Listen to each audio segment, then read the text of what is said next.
اس نے ناک بھر کر دماغ میں اتار لی۔ اس خوشبو کے لیے وہ خوشبوؤں سے ڈوبے شہر میں بھی کتنا ترسا تھا۔ وہ آشیانہ کی دیوار چپکے چپکے چاٹا کرتا تھا اور گیلی زبان لگا کر دیوار سے سونگھتا تھا۔ وہ راستے کی کوفت، الجھن، تھکاوٹ سب بھول گیا۔ وہ قیمتی کپڑوں میں ملبوس تھا، لیکن بس سے اترا تھا اور مٹی سے اٹا ہوا تھا۔ رکشے والا اس کی سمت لپکے۔ یہ عجیب شخص تھا جو حلیے سے صاحب لگتا تھا اور اندر سے غلام۔ رکشہ والوں نے جلدی جلدی پیڈل مارے اور اس کے گرد شہد کی مکھیوں کی طرح بن بنانے لگے۔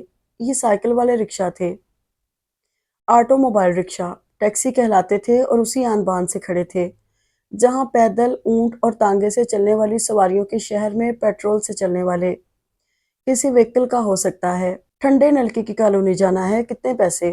اسے یہ بھولا نہیں تھا کہ ان سائیکل رکشہ والوں سے بھاؤ چکاتے کتنی جھک کرنی پڑتی ہے۔ اسے سرائکی میٹھی لگتی تھی، اسی لیے وہ ان سے جھگڑا مول لے کر شاعری سننا چاہتا تھا۔ وہ سائیکل رکشہ میں بیٹھا تو بریف کیس اس کی گود میں تھا اور سوٹ کیس ہمسفر کی طرح اس کے ساتھ کی سیٹ پر اوندھا ترچھا۔ سب کچھ وہی تھا لیکن بدل گیا تھا۔ بیکار نری گیٹ اسی کروفر سے کھڑا تھا، سڑکیں اسی طرح ویران سنسان پڑی تھیں۔ سڑک کا تارکول گرمی کی شدت سے پگھل رہا تھا اور سورج سر پر آگ برسا رہا تھا۔ یہ بھی غنیمت ہوا کہ گھر کا پھاٹک کھلا ملا۔ صدر دروازے کے پاس آرا نصب تھا کبھی، اب وہاں تعمیر ہو رہی تھی۔ لکڑی کاٹنے کی مشین خاموش لوہے کے جن کی طرح زنگالود اور ویران پڑی تھی۔ پھاٹک سے اندر گول گھومتے برآمدوں کے گھماؤ کے ساتھ ساتھ کمرے ہی کمرے تھے۔ عمارت سے بہت دور صحن کے دوسرے سرے پر لیموں اور مالٹوں کے درختوں کے جھنڈ کے پیچھے باورچی خانہ اور کھانے کے کمرے تھے۔ وہ جانتا تھا کھانے والے کمرے میں سیاہ پالش کی بڑی سی گول میز ہے جس کے ارد گرد 18 کرسیاں بچھی ہیں۔ دوپہر کو سب سو جاتے تو دیمک چپکے سے اپنے کوارٹر سے اٹھ کر کچے لیموں چرا کر کھایا کرتا۔ وہ ہمیشہ سے دیمک کا ہمدم رفیق رہا تھا۔ اسے یقین تھا گھر کا کوئی اور فرد ابھی جاگا ہوگا کہ نہیں، دیمک ضرور جاگ رہا ہوگا۔ دو دو تین سیڑھیاں چڑھ کر برآمدے میں آ گیا۔ ایک قطار سے بنے کمروں کے باہر اے سی کی گرم جھونکار اور کھولتا پانی ٹپک رہا تھا۔ وہ جاسوسوں کے سے انداز میں چلتا گیا اور کھلے دروازے کے سامنے ٹھہر گیا۔ وہاں بہت سے لوگ تھے، بہت سے چہرے، وہ ایک نظر میں سب کو پہچان نہیں سکتا تھا۔ وہ سب مگن تھے، سامنے تاش پھیلائے 4 لوگ کھیل رہے تھے اور 8 سر ان کھیلنے والوں کے درمیان گھسے مشورے لٹا رہے تھے۔ کاش وہ ان کا ایک حصہ ہوتا۔ یوں اجنبیوں کی طرح دروازے سے جھانکنے کی بجائے آج ڈبل سری پر مفت مشورہ لٹاتا۔ لوگ اس کی طرف متوجہ نہیں تھے اور وہ باہر کی شدید گرمی سے متعش تھا۔ پھر کسی کی نگاہ پڑی، وہ چونکے اور ٹھٹک کر دوڑے۔ انہوں نے اسے پہچاننے میں زیادہ دیر نہیں لگائی تھی۔ ان میں سے کسی نے پکارا، زبیر! اس کا حلیہ ان لوگوں سے مختلف تھا۔ اس نے پائپ واپس بریف کیس میں رکھ دیا، ہیٹ اتار کر کھونٹی پر ٹانگا۔ وہ ان کے درمیان بیٹھا تھا لیکن ان جیسا نہیں تھا۔ وہ سب بول رہے تھے، باتیں کر رہے تھے، لیکن وہ خاموش خاموش ایک ایک کا منہ دیکھ رہا تھا۔ اے سی میں بند لوگوں کو اس کی آمد کی اطلاع ملنا شروع ہوئی تو اس کے گرد جھمگٹا لگنا شروع ہو گیا۔ لوگ دھڑا دھڑ دروازوں کے بولٹ کھول کر جمع ہونا شروع ہو گئے تھے۔ بڑے ماموں، منجلے والے اور چھوٹے، ان کی بیویاں تھیں، سب کے بچے، لیکن اس کے لیے ان سب کو علیحدہ علیحدہ پہچاننا بڑا دشوار ہو رہا تھا۔ ہنگامہ سن کر نانا ابا بھی آ گئے تھے، لیکن نہ آنے کے برابر۔ زبیر کا انہیں دیکھ کر بڑا صدمہ ہوا۔ ان کے بال سفید ہو گئے تھے، پلکیں اور بھویں تک سفید تھیں، کمر دوہری ہو گئی تھی اور آنکھوں کے سامنے ہاتھوں کا چھجا بنا کر بھی انہیں کچھ نظر نہیں آیا۔ کون آیا ہے؟ زبیر انہیں صدمے سے دیکھنے لگا۔ یہ شخص تھا جس نے اپنی جوانی زندگی سے بھرپور گزاری تھی، جس کی نیکی میں دنیا کے کسی فرد کو شبہ نہ تھا۔ موم اختر جیسے لاوارث شخص کو ایک گلی سے اٹھا کر بوسٹن تک پہنچایا۔ وہ بے سہارا بچوں کے سینٹر سے لائے گئے تھے، لیکن نانا ابا نے اپنے بچوں جتنے احترام اور پیار سے پال پوس کر اس حال میں پہنچایا کہ وہ ان کے بچوں کو کہیں پیچھے چھوڑ گئے تھے۔ یہ وہ شخص تھا جو اپنے ہی بچوں کی نفرتوں کا شکار ہو گیا تھا اور آج اس برے حال میں راشا کے ساتھ۔ کون آیا ہے؟ وہ چھڑی پلنگ کی پٹی پر مار رہے تھے۔ ابا جی، زبیر آیا ہے۔ زبیر اللہ بخشے بھائی نذیر کا بیٹا، کسی نے ازراہ کرم بتا دیا۔ وہ اپنے وقت میں مضبوط اعصاب کے مالک تھے، لیکن بچوں کی طرح رونے لگے۔ وہ اسے گلے لگا کر چومتے جا رہے تھے اور زاروں قطار روتے جا رہے تھے۔ تم ہمیں چھوڑ کر کہاں چلے گئے تھے؟ اتنے دنوں کے بعد آئے، کیسے رہے؟ روٹی کہاں سے کھاتے تھے؟ اور وہ تمہارا حادثہ کیسے ہوا تھا؟ کون سا حادثہ؟ زبیر کی یادداشت میں اس کا کوئی حادثہ نہ تھا۔ آپ کیا سمجھ رہے ہیں؟ کون ہے؟ ماموں رحیم نے تیز لہجے میں پوچھا۔ نذیر۔ ان کے چہرے کی بے شمار جھریوں میں بڑھاپا تھا، معصومیت تھی اور یقین تھا۔ تم نے بتایا تو نذیر۔ اوہ، لوگوں نے سر پکڑ لیا۔ لڑکے اونچی آواز میں ہنسنے لگے اور مراد نے تو اٹھ کر ان کا بازو پکڑ لیا۔ چلیے آپ اپنے کمرے میں چلیے، آپ کو کون لے آیا یہاں؟ وہ نانا ابا کو ان کے کمرے کی طرف ہنکانے لگے۔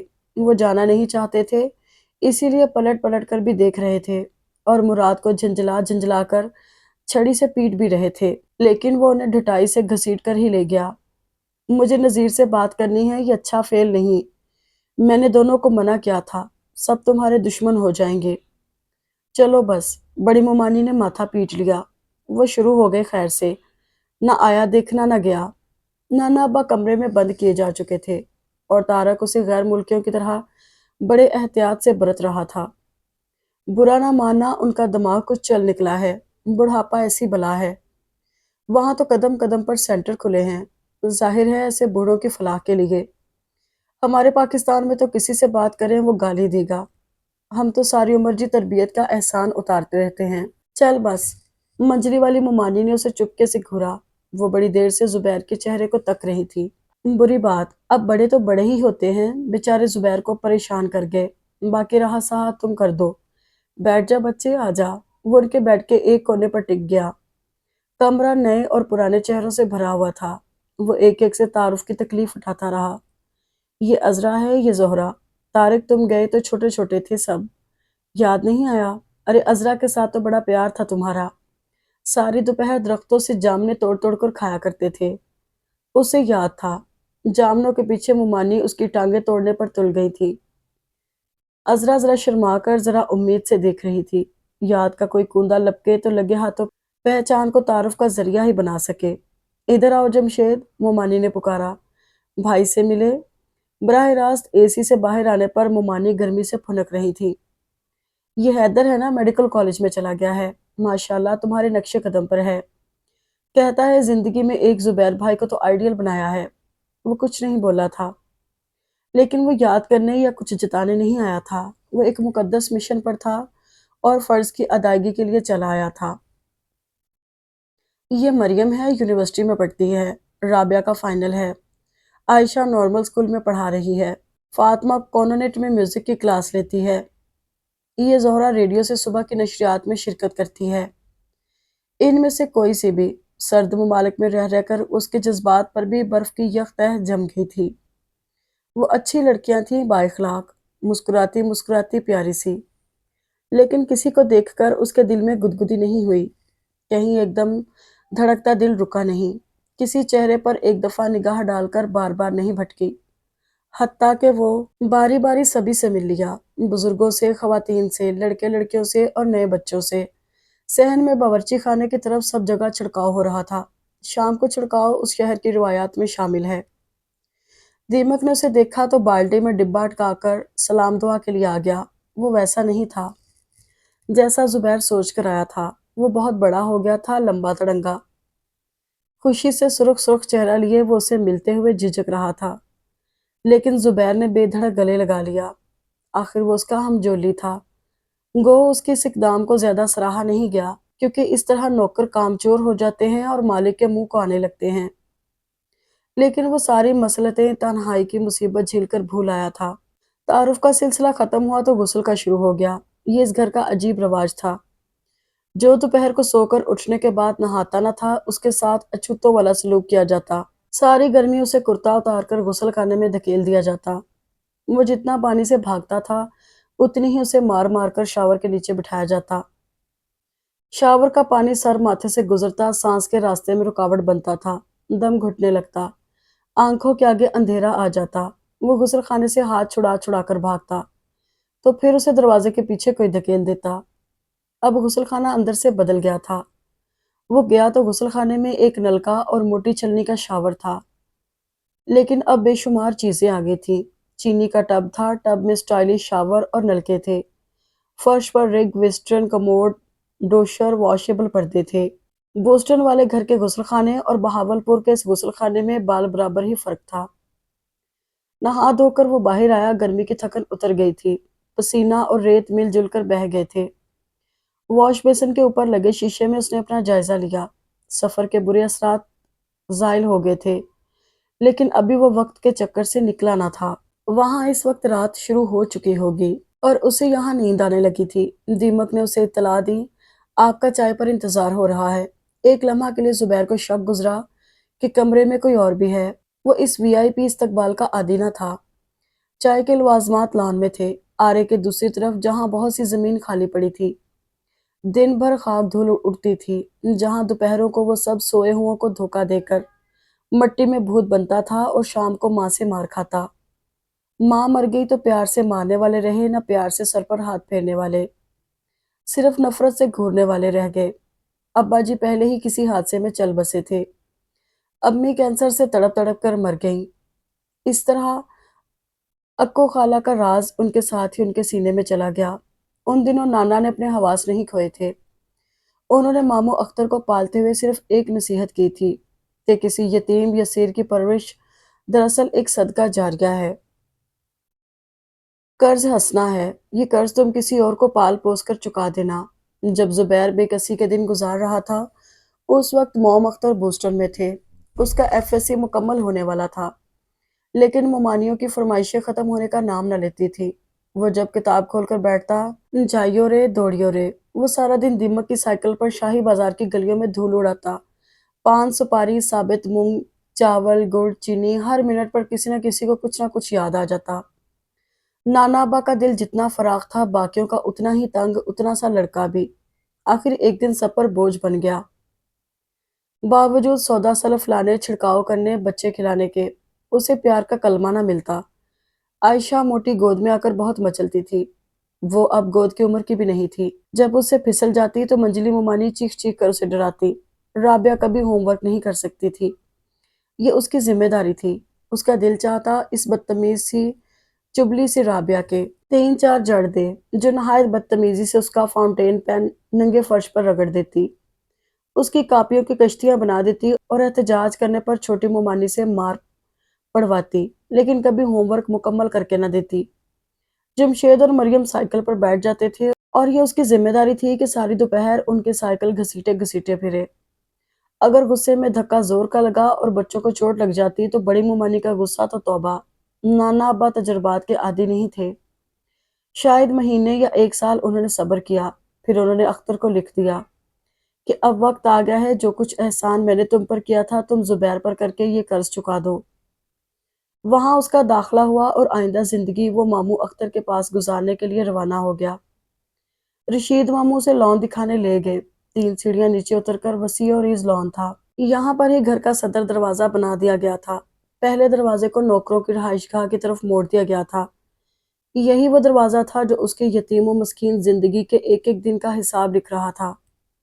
وہ ہمیشہ بے عزت ہو کر اس دروازے سے باہر جاتا اور تازہ ہوا میں سانس لے کر اسی دروازے سے اندر آ جاتا۔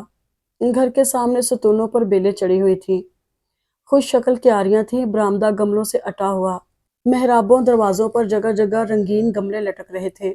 بہاولپور جیسے گرم اور خشک علاقے میں اتنی بہتات سے پودے اگا لینا ہی معجزہ تھا، لیکن اسے زیادہ قلق ان کھجوروں کے جھنڈ کے ضائع ہو جانے کا ہوا جو عین اسی جگہ اگے ہوئے تھے۔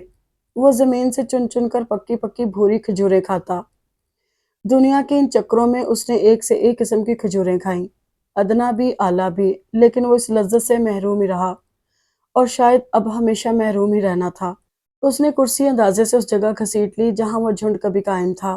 اس کے ٹھنڈا جڑ سے اکھڑوانے پڑے تھے۔ اس نے سامنے پھیلے گدلے سے آسمان کی طرف دیکھا۔ دن بھر شدید گرم ہواؤں کے تھپیڑوں کے بعد ہوا اس وقت ٹھنڈی ہونے لگی تھی۔ اس نے دیکھا اس کے آنے اور بیٹھنے کو ہر ایک نے محسوس کیا ہے۔ جو جس طرح بھی تھا، اس نے اپنی اپنی جگہوں پر پہلو بدلا تھا۔ کیا وہ اس قدر اہم ہو کر آ گیا تھا کہ سب اس کا نوٹس لیں؟ پسند آیا تمہیں لون؟ بڑی ممانی نے محبت سے پوچھا اور جواب سنے بغیر ایک فقرے کا اضافہ کر دیا۔ مریم کی محنتیں ساری۔ چھوٹی ممانی نے بڑی بے چینی سے کرسی پر پہلو بدلا۔ وہ سوچ بھی نہیں سکتی تھی کہ ہتھیار ان کے ہاتھوں سے اتنی سرعت سے نکل جائیں گے۔ اے لو یہ خوب ہوا۔ بیچارہ مالی جو دن رات گرمی میں خوار ہوتا ہے اس کی چھٹی کیے دیتے ہیں۔ زبیر کچھ دیر کو سٹپٹا گیا۔ وہ محلاتی سازشوں سے زیادہ آگاہ نہ تھا، لیکن اس گھر کی خواتین اتنی ارزاں ہو جائیں گی کبھی سوچا بھی نہ تھا۔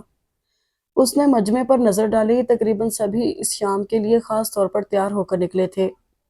چہرے نکھرے نکھرے، بال بنے ہوئے اور کپڑے بڑے ترتیب اور کرینے کے۔ صرف وہی سجتے سجتے تھک گیا تھا، اب چھٹی منانے آیا اور بے فکری اختیار کرنا چاہتا تھا۔ اس کے بال مکمل طور پر سوکھے نہیں تھے۔ سادہ کرتے شلوار میں وہ خود کو بڑا آرام دہ محسوس کر رہا تھا۔ فالتو باتوں میں ضائع کرنے کے لیے اس کے پاس وقت وافر نہیں تھا۔ اسے ابھی اہم فیصلہ کرنا تھا، شادی کرنا تھی اور ہنی مون منانا تھا، اور ان سارے کاموں کے لیے اس کے پاس صرف 2 مہینے تھے۔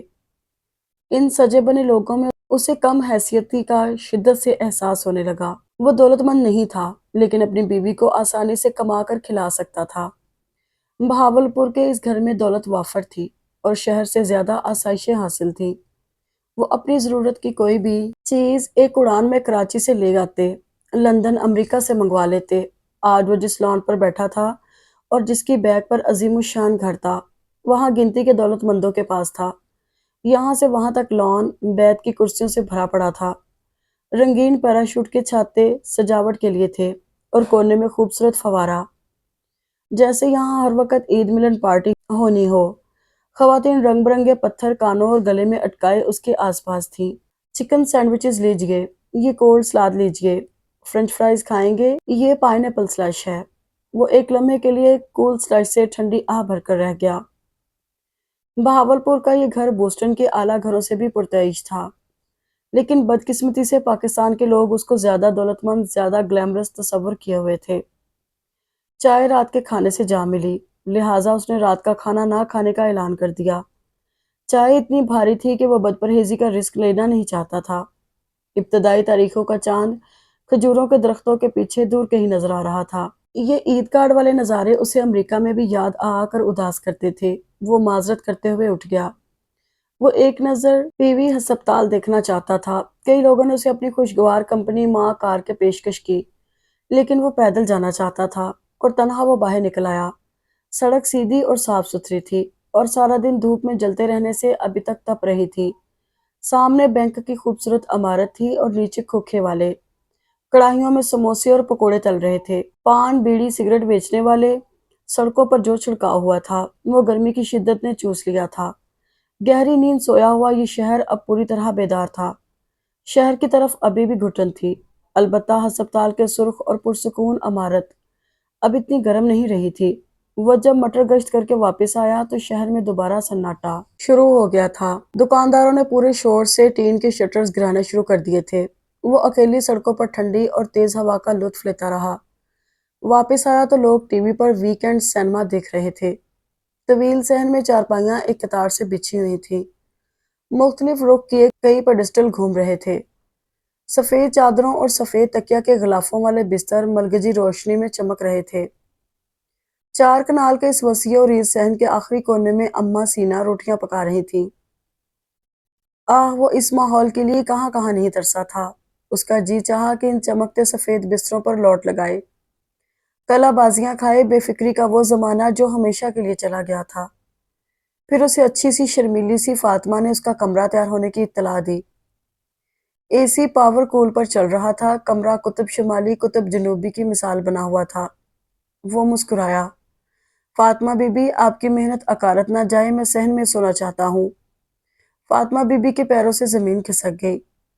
اسے امریکہ پلٹ سے ایسی ثقیل اردو کی توقع نہیں تھی۔ صبح سے ہاں جی اور نہیں جی کے علاوہ اور کچھ بولا ہی نہیں تھا، حتیٰ کہ لوگوں کو تو شبہ ہونے لگا تھا کہ شاید وہ اردو بھول ہی چکا ہے۔ فاطمہ نے کمرہ تو نہایت سنجیدگی اور بردباری سے پار کیا تھا، لیکن برآمدے سے اس نے دوڑ لگائی۔ ٹی وی والے کمرے میں وہ لوگوں کو جلد از جلد خبر پہنچانا چاہتی تھی، لہٰذا جب وہ ان کے پاس آ کر بیٹھا تو لوگوں کا خوف ختم ہو چکا تھا۔ 2-3 دن کی قربت نے درمیان کے فاصلے مٹا دیے تھے۔ وہ سبھی اچھے تھے، یہ زبیر کی بدقسمتی تھی کہ ان سے سمندروں کی دوری پر رہا۔ شاید یہ سمندروں کی دوری تھی جس نے ان سب کو اچھا بنا دیا تھا۔ وہ دن بھر بچوں جیسی تفریح کرتا، تاش کھیلتے، کیرم ہوتا یا پھر بیڈمنٹن۔ کھانے کی تبدیلی کی وجہ سے اسے پیٹ کی فکر لاحق رہتی تھی، لہٰذا وہ صبح کی ابتدا 2 میل کی دوڑ سے کرتا، شام کو ٹینس ضرور کھیلتا، کبھی میڈیکل کالج چلا جاتا، کوئی سیمینار اٹینڈ کرتا، کسی لیکچر میں شرکت کرتا، کبھی خود کوئی لیکچر دیتا۔ وہ ہر کام کر رہا تھا، صرف وہی بھول گیا تھا جس کے لیے آیا تھا۔ ممانیوں کی سمجھ میں اس کا رجحان نہیں آ رہا تھا، وہ ایک دوسرے پر شک کرنے لگی تھی۔ ان کی زیادہ سے زیادہ یہ کوشش ہوتی تھی کسی دیورانی جٹھانی کی تنہائی میں ہتھے نہ چڑھے، ورنہ وہ بے دام غلام بنانے کا گر جانتی ہیں۔ کبھی ممانیہ یہ دیکھتی کہ وہ فاطمہ چلاکو کی ماں نے اسے جا بے جا شرمانے کا خوب ڈھب سکھایا ہے۔ ہماری بیٹیاں یوں اترا لے جا کر لوگوں کو نہیں رجاتی۔ وہ فاطمہ کی کمپنی میں بڑا ہنستا ہے۔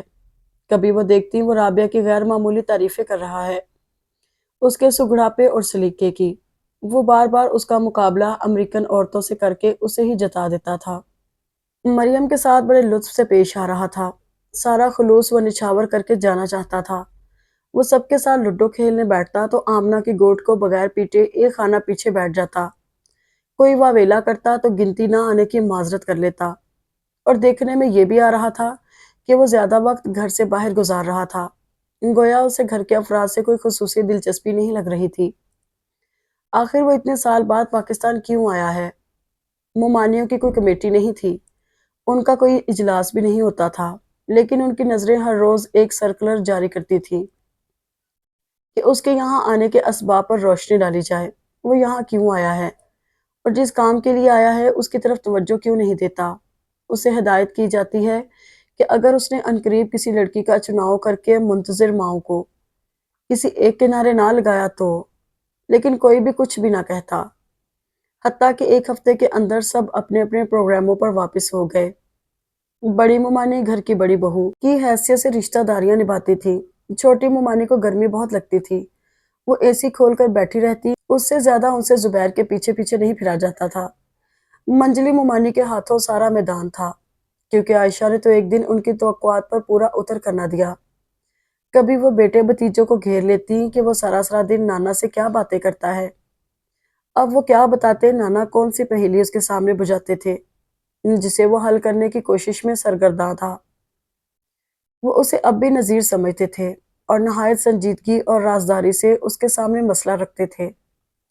دنیا کیا کہے گی نذیر، میں نے شاید اسی لیے پالا تھا، بری بات ہے تم اسے سمجھاؤ، تمہاری بات وہ مانتا ہے۔ غالباً یہ 10واں دن تھا کہ 11واں منجلی ممانی کے اعصاب جواب دے گئے۔ وہ تفتیش میں شامل کر کے اس سے سوال و جواب کر رہی تھی، اور وہ تھا کہ اماں سینا سے نہایت بےہودہ سی فرمائش کر رہا تھا کہ روٹیاں پکا کر جلتی ہوئی لکڑی توے کی سیاہی پر مار کر رات اور ستارے بنائیں۔ ممانی نے اس سے کہہ ہی دیا، سچ بتانا زبیر بیٹا، تمہیں اتنے برس بعد وطن کی یاد کیسے آ گئی؟ وہ سوچ میں پڑ گیا۔ میرا مطلب آخر کس کام سے آئے ہو؟ وہ دراصل ماموں اختر نے فیصلہ کیا تھا کہ مجھے پاکستان چلے جانا چاہیے، کیونکہ وہ پھر چپ ہو گیا۔ وہ ماموں اختر کے کندھے پر بندوق چلا رہا تھا، وہ تنہا اتنی بڑی ذمہ داری قبول کرنے پر آمادہ نہ تھا۔ وہ چولہے کے پاس کھانے والے دروازوں سے کمر ٹکائے کسی معقول بہانے کی تلاش میں ادھر ادھر دیکھ رہا تھا کہ کمرے کا دروازہ اس کی پشت سے ٹکرایا۔ سوری، مجھے راستہ چاہیے۔ اس سے قبل کہ وہ راستہ مانگنے کے اس انداز پر غور کرتا، وہ بدتمیز لڑکی صحن پار کر کے برآمدے سے آگے کمروں کی قطار میں گم ہو گئی۔ شگون اچھا نہیں ہوا تھا۔ منجلی ممانی کا ماتھا ٹھنک گیا۔ وہ ممانی کے سوالوں سے بھی خوفزدہ تھا اور توے پر خود بخود بڑھتے ہوئے ستاروں سے بھی۔ اس کی طبیعت میں تجسس نہیں تھا۔ وہ اندر آیا تو چنڈال چوکڑی میٹنگ روم میں جمع تھی۔ ان سب میں ہمیشہ کی طرح کسی نہ ختم ہونے والے مسئلے پر بحث ہو رہی تھی۔ وہ آئس کریم کھاتے ہیں اور اسٹیڈیم چلتے ہیں قسم کی تفریحات سے بیزار ہو گیا تھا۔ اسے ان فضولیات میں الجھنے سے نانا ابا کی کمپنی میں بیٹھنا کہیں بہتر لگتا تھا۔ اسے نانا ابا کے کمرے کے باہر ہی آبدہ باجی مل گئی۔ آبدہ باجی اس لڑکی کے دونوں ہاتھ تھامے مدتوں بعد مسکراتی ملی تھی۔ وہ اسے کوئی لمبی کہانی سناتے چپ ہو گئی۔ ارے تم زبیر سے ملی؟ نہیں۔ اس نے اس کی طرف گھومے بغیر سکون سے کہا، ہاں تمہارا تعارف ہی نہیں، یہ زبیر ہے نا؟ زبیر تھوڑے دن ہوئے آیا ہے۔ ہاں مجھے بتایا تھا کسی نے، اس نے لا تعلقی سے کہا۔ اس نے کوریڈور میں ہی کشن پر بیٹھ کر منی پلانٹ کی بیل سے سوکھی مٹی جھاڑنی شروع کر دی۔ دیکھا عبدہ باجی، کسی نے میری بیل کو پانی بھی نہیں دیا۔ ماورا ماورا، عبدہ باجی سے تہذیب سکھانا چاہتی تھی، رکنے کے سے انداز میں بولی۔ اس نے اپنی ساری زندگی میں اس سے زیادہ ان پالشڈ لڑکی نہیں دیکھی تھی۔ اسے یاد تھا جب اکو خالہ بیمار تھیں اور اسے اپنے ساتھ سلا نہیں سکتی تھی تو کیسے چیخ چیخ کر آسمان سر پر اٹھا لیتی تھی۔ ڈاکٹرز انہیں نیند کے ٹیکے دے کر سلاتے تھے اور وہ رو رو کر ان کی جان کو آ جاتی، حتیٰ کہ اکو خالہ بے چین ہو کر اسے اپنے ساتھ لٹا لیتی، اور جب تک وہ اپنے ساتھ نہ سلاتی اسے صبر نہیں آتا تھا۔ بچپن میں اسے یقین آ گیا تھا کہ اکو خالہ کو اس نے رو رو کر مار دیا ہے، اور ان کی وفات کے بعد تو وہ سارے خاندان کے لیے مسئلہ بن گئی تھی۔ ان دنوں وہ ماں باپ کے ساتھ رہتا تھا اور کبھی کبھی اپنی امی کے ساتھ نانا کے گھر آتا تھا۔ وہ ضدی لڑکی فرش پر ایڑیاں رگڑ رگڑ کر روتی تھی، سارا گھر اس کے آگے پیچھے بچھا جاتا۔ آبدہ باجی اور اکو خالہ میں بڑا بہناپا تھا، وہ نوالا لے کر ماورا کے پیچھے پیچھے پھرتی، اور وہ تھی کہ ضدی بچوں کی طرح انہیں ٹھڈے مارتی، رو رو کر بے حال ہو جاتی، حتیٰ کہ بستروں والے کمرے میں بستروں کے ڈھیر پر اوندھی جا گرتی۔ اسے بھوکا رہنے کا ملکہ حاصل تھا، پتہ نہیں کتنے کتنے دن وہ بنا کھائے پیے غم کھاتی رہتی۔ پھر جب وہ اسکول جانے لگی تو سر میں جوئیں چڑھا لائی، دونوں ہاتھوں سے کھڑ کھڑ سر کھجاتی۔ وہ ہر جگہ جوئیں ٹپکاتی پھرتی تھی۔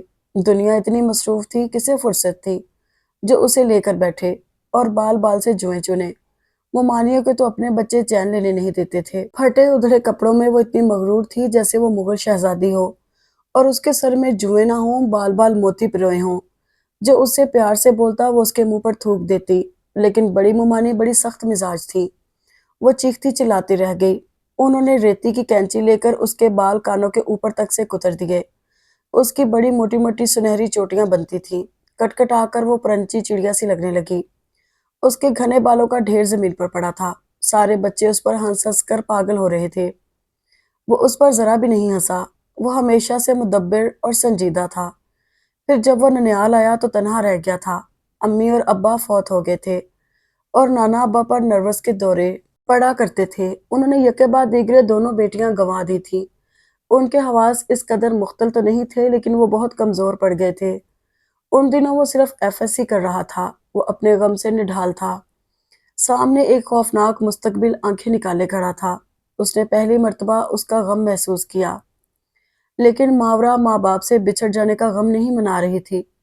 وہ اس مرتبہ 5ویں جماعت کے امتحان میں فیل ہو گئی تھی، اور بجائے شرمندہ ہونے کے لوگوں کے منہ آ رہی تھی۔ منہ پھٹ اور اکھڑ ایسی بدتمیز لڑکی سے اسے سخت نفرت ہو گئی تھی۔ اسے یاد تھا ان دنوں اسے کافی عرصے کے لیے نانا کے گھر رکنا پڑا، اور اس کے جوہر اور کھل کر سامنے آئے۔ وہ اسکول سے گھر آنے کی بجائے کسی سہیلی کے گھر چلی جاتی، بعض اوقات شام تک نہ آتی۔ گھر والوں کو بھی اس کا خیال اس وقت آتا جب نانا اسے سارے گھر میں ڈھونڈتے۔ وہ مغرب کی نماز کے بعد آرے وغیرہ کے کام سے فارغ ہو کر گھر آتے تھے، پھر اس کی ڈھنڈیاں پڑتی۔ وہ عموماً پہلی سہیلی کے گھر مل جاتی، ورنہ دوسری سہیلی کے گھر تو ضرور ہوتی۔ پھر گھر لا کر باری باری اس کی گوشمالی ہوتی۔ بڑی ممانی کان کھینچ کھینچ کر لال کرتی۔ منجری اس کے بالوں کی دشمن اور چھوٹی ممانی کا ہاتھ بہت چلا ہوا تھا۔ ماں باپ کے نہ ہونے کا دکھ اسے اب محسوس ہوا تھا، اور وہ پیدائش سے جھیل رہی تھی۔ اس کو اپنے حساب میں تو اس کے ساتھ بڑی ہمدردی تھی، لیکن وہ بھی ایک ڈھیٹ تھی، جتنی مار پڑتی اتنا ہی مارنے والے کی آنکھوں میں آنکھیں ڈال کر گھورتی رہتی، حتیٰ کہ مارنے والا اس کے انداز پر سہم جاتا تھا۔ زبیر نے اسے اکیلا پا کر بڑی محبت سے سمجھایا تھا، تم ان لوگوں کی بات مانا کرو نا، پھر تمہیں کوئی نہیں مارے گا۔ تمہیں اتنی مار پڑتی ہے، اگر اکو خالہ کو پتہ چل جائے تو انہیں کتنی تکلیف ہو۔ اس کی آنکھیں رگڑ رگڑ کر سرخ سی ہو رہی تھی، لیکن وہ بے عزتی سے سمجھوتا کرنے پر تیار نہ ہوتی۔ خبردار، اگر کسی نے میرے ساتھ بک بک کی تو دان توڑ دوں گی۔ وہ بڑی محویت سے منی پلانٹ کے پتوں سے گرد خشک کر رہی تھی۔ وہ اب بھی ویسی ہی تھی جیسے اس کے ارد گرد بسنے والوں میں سب سے دلچسپ چیز یہ سبز پتے ہی تھے، اور اگر کسی نے بک بک کی تو دانت بھی توڑ دے گی۔ وہ دانستہ اس کے سامنے آ کر کھڑا ہو گیا۔